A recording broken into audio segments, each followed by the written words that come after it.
News bus പോകുന്നത്. Konni medical കോളേജിൽ ആവശ്യത്തിന് ഡോക്ടർമാരില്ലാത്തതാണ് പ്രതിസന്ധി. ആവശ്യമുള്ളതിന്റെ 70% മാത്രം ഡോക്ടർമാരാണ് നിലവിലുള്ളത്. ക്ലിനിക്കൽ, നോൺ ക്ലിനിക്കൽ വിഭാഗങ്ങളിലായി 21 ഡിപ്പാർട്ട്മെന്റുകളാണ് പ്രവർത്തിക്കുന്നത്. ഓപ്പറേഷൻ തിയേറ്റർ കോംപ്ലക്സിൽ 3 തിയേറ്ററിന്റെ പ്രവർത്തനം ഇതുവരെ പൂർത്തിയായിട്ടില്ല. പ്രവീൺ പുരുഷോത്തമൻ നൽകും വിശദാംശങ്ങൾ. പ്രവീൺ, ഡോക്ടർമാരില്ലാത്തതിൽ രോഗികളാണ് വലയുന്നത്. ആവശ്യത്തിന് ചികിത്സ ലഭിക്കാതെ പോകുന്ന സാഹചര്യമുണ്ടോ അവിടെ?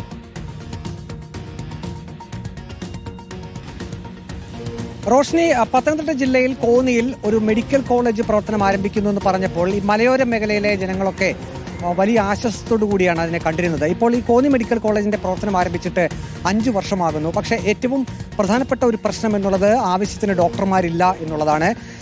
20ഓളം ഡിപ്പാർട്ട്മെന്റിൽ, അത് ക്ലിനിക്കൽ, നോൺ ക്ലിനിക്കൽ വിഭാഗങ്ങളിലായി ഇവിടെ പ്രവർത്തിക്കുന്നുണ്ട്. പക്ഷേ ആവശ്യമുള്ളതിന്റെ 70%ഓളം ഡോക്ടർമാർ മാത്രമേ ഉള്ളൂ. ഇനിയും ഡോക്ടർമാരുടെ തസ്തികകൾ വർദ്ധിപ്പിക്കേണ്ടതുണ്ട്, പുതിയ ഡോക്ടർമാരെ നിയമിക്കേണ്ടതുണ്ട്. പക്ഷേ അതൊന്നും ഇതുവരെ യാഥാർത്ഥ്യമായിട്ടില്ല. അതുകൊണ്ട് തന്നെ ഇത് പൂർണ്ണ തോതിൽ ഒരു മെഡിക്കൽ കോളേജ് എന്ന നിലയിൽ, അതായത് സമീപത്തുള്ള Kottayam medical college, Vandanam medical college തുടങ്ങിയ രീതിയിൽ പൂർണ്ണ തോതിൽ പ്രവർത്തനത്തിലേക്ക് എത്തുന്നതിന് കോന്നി മെഡിക്കൽ കോളേജിന് ആയിട്ടില്ല.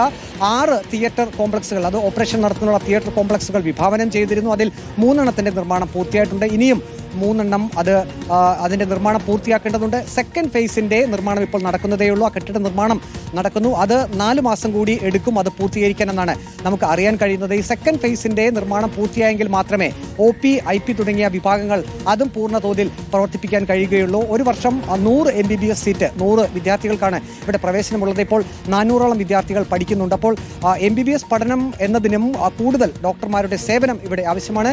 അപ്പോൾ കൂടുതൽ നിയമനങ്ങൾ ഇവിടെ നടത്തണം എന്നുള്ള ഒരു ആവശ്യമാണ് ഇപ്പോൾ ഉയർന്നിരിക്കുന്നത്. റോഷ്നി, കോന്നിയിൽ നിന്നുള്ള ആശുപത്രിയുടെ വിവരങ്ങളാണ് പ്രവീൺ പുരുഷോത്തമൻ പ്രേക്ഷകർക്ക് മുന്നിൽ എത്തിച്ചത്.